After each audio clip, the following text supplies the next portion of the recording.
नमस्कार, आप देख रहे हैं एजेंडा विद मीनाक्षी। आज का विषय होने जा रहा है अमेरिका और ईरान के बीच में लगातार सीज फायर को लेकर हो रही चर्चा और इसके फेल होने के कारण। आप सभी जानते हैं कि 8 अप्रैल 2026 को पाकिस्तान में सीज फायर को लेकर चर्चा शुरू हुई। पहले दौर की बातचीत हुई। 2 हफ्ते के सीज फायर को लेकर सहमति बनती हुई दिखाई दे रही थी। ईरानी डेलीगेशन एक टेबल पर था, अमेरिकी डेलीगेशन पाकिस्तान के अंदर मौजूद था, लेकिन ये बातचीत का सिलसिला भी टूट गया। 11-12 अप्रैल को इस्लामाबाद में 21 घंटे की बातचीत के बाद भी कोई डील नहीं हो पाई। इस डील के ना हो पाने के पीछे के कारण क्या है? किन किन विषयों पर मामला अटकता हुआ, फंसता हुआ दिखाई दे रहा है? ये तमाम बातें आपके सामने रखूंगी, लेकिन सबसे पहले आज अमेरिकी राष्ट्रपति डोनाल्ड ट्रंप के द्वारा किया गया एक पोस्ट आपके सामने रखना जरूरी है। अमेरिकी राष्ट्रपति डोनाल्ड ट्रंप ये कह रहे हैं कि हमारे सीज फायर एग्रीमेंट का उल्लंघन हो रहा है। There was an agreement, many of them were aimed at the friendship and fighter from the United Kingdom that wasn't nice, was it?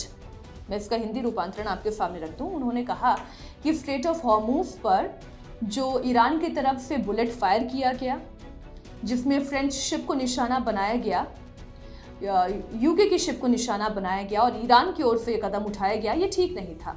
क्या वाकई में ये ठीक था? ये पोस्ट की एक तस्वीर भी मैं आपके सामने रख देती हूँ। My representatives are going to Islamabad, they will be there tomorrow evening for negotiations. यानी कि मेरे जो प्रतिनिधि हैं वो इस्लामाबाद पहुंचने जा रहे हैं और इससे लेकर जो नेगोशिएशन हो रहा है उस पर वो बातचीत करेंगे। Iran recently announced that they were closing the strait which is strange because our blockade has already closed it. Iran ने कहा क्योंकि आप जानते हैं कि अमेरिका की तरफ से ईरान की शिप पर हमला किया गया, उसके इंजन पर हमला किया गया, ईरानी शिप को अपने कब्जे में अमेरिका ने ले लिया। तो उस पर भी अमेरिकी राष्ट्रपति डोनाल्ड ट्रंप ये कह रहे हैं कि ईरान ये कह रहा है कि हम एक बार फिर से सीज फायर के उल्लंघन होने की वजह से हम स्ट्रेट ऑफ हॉर्मुज को ब्लॉक कर देंगे। लेकिन सच्चाई तो ये है कि अमेरिका ने पहले से ही इस हॉर्मुज को ब्लॉक करके रखा है। वो ब्लॉकेड जैसे शब्द का बोल्ड लेटर्स में इस्तेमाल कर रहे हैं। They are helping us without knowing and they are the ones that lose with the closed passage. $500 million a day, the United States loses nothing। ये कह रहे हैं कि एक दिन में ईरान $500 मिलियन का नुकसान उठा रहा है, जबकि अमेरिका के पास नुकसान लायक कुछ भी नहीं है। यूएस कुछ कहीं से भी किसी भी नुकसान में नहीं है। अब इसका मतलब तो ये है, वो जो कह रहे हैं कि we are offering a very fair and reasonable deal, United States is going to knock out every single power plant and every single bridge in Iran. No more Mr. Nice Guy। वो अपने आप को कह रहे हैं कि no more Mr. Nice Guy। अभी तक मैं बातचीत करना चाह रहा था, अभी तक मैं सीज फायर को लेकर तैयार था। मैंने ये ब्लॉकेज इसलिए किया था क्योंकि फ्री नेविगेशन जो है वो देश का अधिकार है। लेकिन no more nice guy, अब मैं अच्छा बनकर बात नहीं करूँगा। अब अगर जो अमेरिका फेयर और रीजनेबल डील दे रहा है, अगर उस पर ईरान तैयार नहीं हुआ तो वह ईरान की every single power plant, every single bridge, वो सबको तबाह कर देंगे, सबको उड़ा कर रख देंगे। और आखिर में वो ये लिख रहे हैं, it's time for the Iran killing machine to end. वो ये कह रहे हैं कि अब ईरान की इस किलिंग मशीन को ख़त्म होना पड़ेगा। और ये बात वो कब लिख रहे हैं? जब आज इस्लामाबाद में अमेरिका और ईरान के डेलीगेशन के बीच में बातचीत होनी है। आपके भी मन में ये सवाल आ रहा होगा कि आखिरकार ये बातचीत क्यों सार्थक नहीं हो पा रही है? आखिर ऐसी क्या वजह है कि अभी तक सीज फायर को लेकर नेगोशिएशन किसी अंजाम तक नहीं पहुंच पाया है? क्योंकि पिछले दौर की भी बातचीत जो है वो फेल हो गई थी। अब ये सेकेंड राउंड ऑफ टॉक है, जिसके लिए ईरान पहले ही कह चुका है कि that we are not going to send a delegation to Islamabad. Pakistan के लिए ईरान अपना डेलीगेशन नहीं भेजेगा और अमेरिका पहले ये कह चुका है। डोनाल्ड ट्रंप के इसी पोस्ट के हवाले से मैं कहूँ तो वो ये कह रहे हैं कि मेरा डेलीगेशन जो है, मेरे प्रतिनिधि वो इस्लामाबाद पहुँचने वाले हैं। अब आपके सामने सवाल ये है, मैं 5 बिंदुओं में इसे समेटने की कोशिश करती हूँ। अमेरिका और ईरान के बीच में सीज़फायर को लेकर सहमति ना बन पाने के पीछे 5 कारण हैं। पहला कारण यह है परमाणु कार्यक्रम पर गतिरोध। अब उसमें अमेरिका की शर्त यह है कि ईरान परमाणु हथियार ना बनाए और ना ही ऐसे टूल वो अपने पास रखे जिससे कि जल्दी बम बनाना उनके लिए आसान हो जाए। अब इस पर जेडी वेंस ये कह रहे हैं कि ईरान अमेरिकी शर्तें मानने के लिए तैयार नहीं था। क्यों? क्योंकि ईरान का कहना यह है कि सीज फायर की शर्तों के तहत न्यूक्लियर इनरिचमेंट जारी रखने की इजाजत होनी चाहिए। लेकिन ट्रंप का दावा यह है कि ईरान में संवर्धन रोकने पर हामी भर दी थी, लेकिन ईरान तो लगातार इस पर इनकार करता रहा। तो पहला बिंदु तो यही हो गया, परमाणु कार्यक्रम को लेकर एक गतिरोध है। जेडी वेंस ये कह रहे हैं कि ईरान अमेरिकी शर्तें मानने के लिए तैयार नहीं था और ईरान ये कह रहा है कि अमेरिका जो चाहता है हमसे कि हम न्यूक्लियर इनरिचमेंट को रोक दें, ये पॉसिबल नहीं है।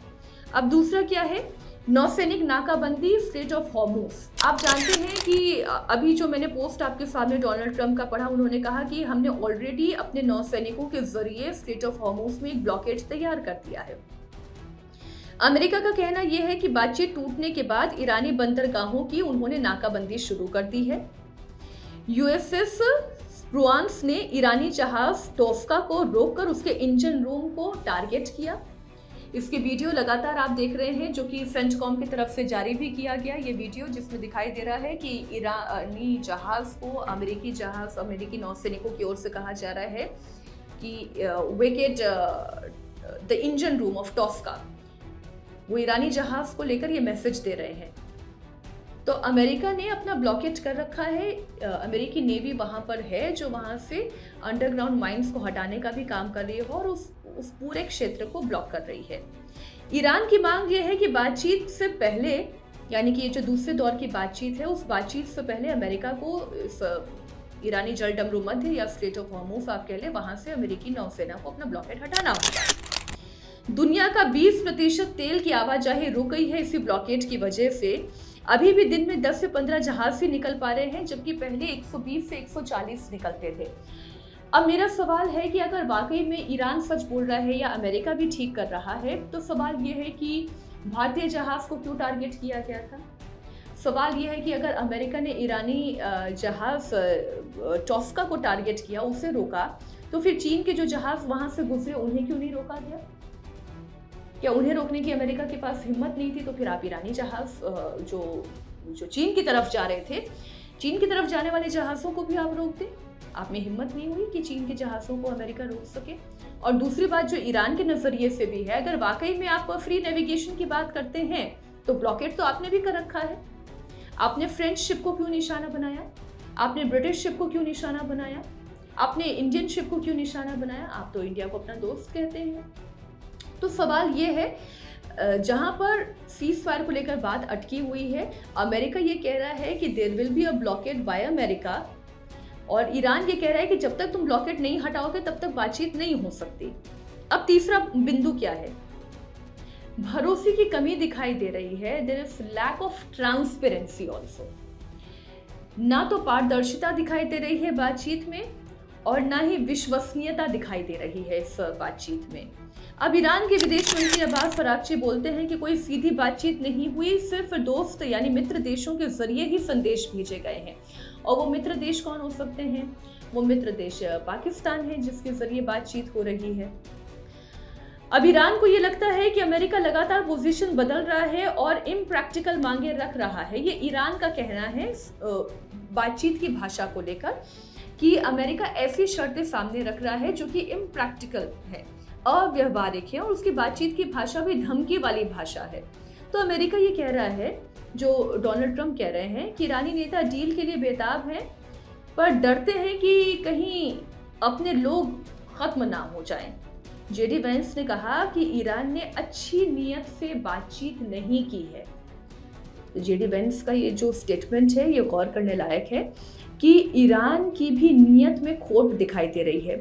अब ईरान की नीयत में खोट आप कह सकते हैं स्ट्रेट ऑफ हॉर्मुज में टोल लेकर हो सकते हैं, आप न्यूक्लियर इनरिचमेंट को लेकर कह सकते हैं, आप उनके परमाणु कार्यक्रमों को लेकर कह सकते हैं, आप ये कह सकते हैं कि अमेरिका पर अमेरिका पर उन्हें विश्वास इसलिए नहीं है। इसमें अगर मैं ईरान के पर्सपेक्टिव से कहूँ कि अमेरिका एक तरफ बात कर रहा है तो वहीं पर वो ब्लॉकेट कर रहा है, एक तरफ सीज़ फायर को लेकर चर्चा कर रहा है तो वहीं दूसरी तरफ कोई ग्राउंड ऑपरेशन के लिए बड़ी तैयारी भी वो करके बैठा हुआ है। मतलब अमेरिका के पास प्लान A, B, C सब तैयार है।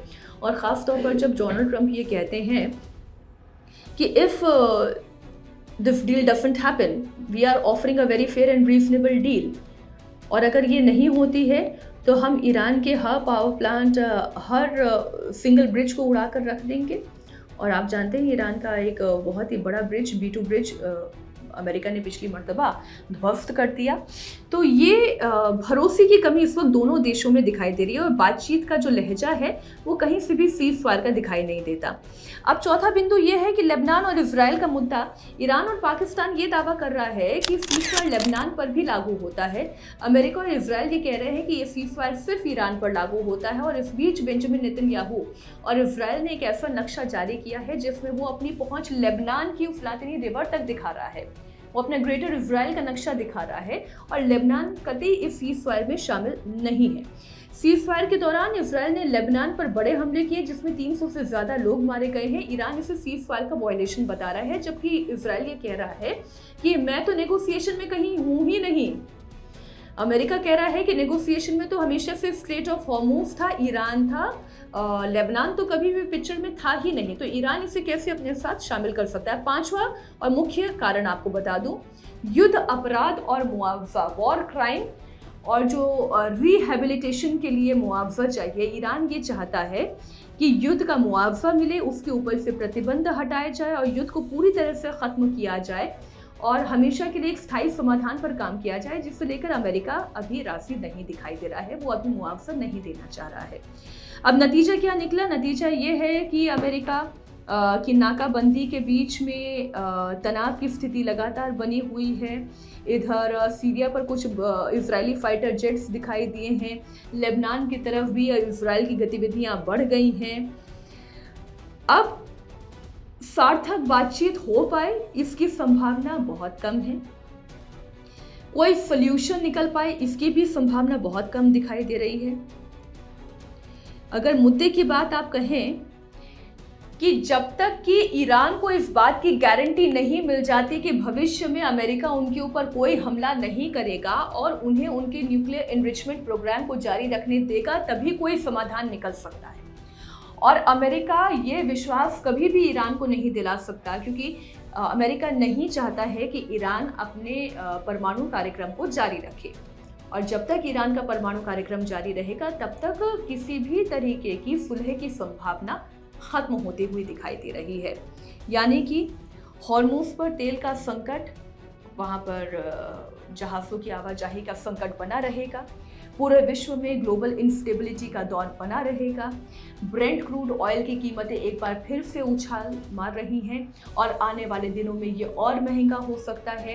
यानी कि चाहे चीन हो, भारत हो, पाकिस्तान हो, ईरान हो, जापान हो, यूरोपियन कंट्रीज़ हो, अमेरिका हो या फिर इजराइल हो, इस युद्ध के घातक परिणाम इन तमाम देशों को भुगतने पड़ेंगे, चाहे वो युद्ध में शामिल हो चाहे ना हो।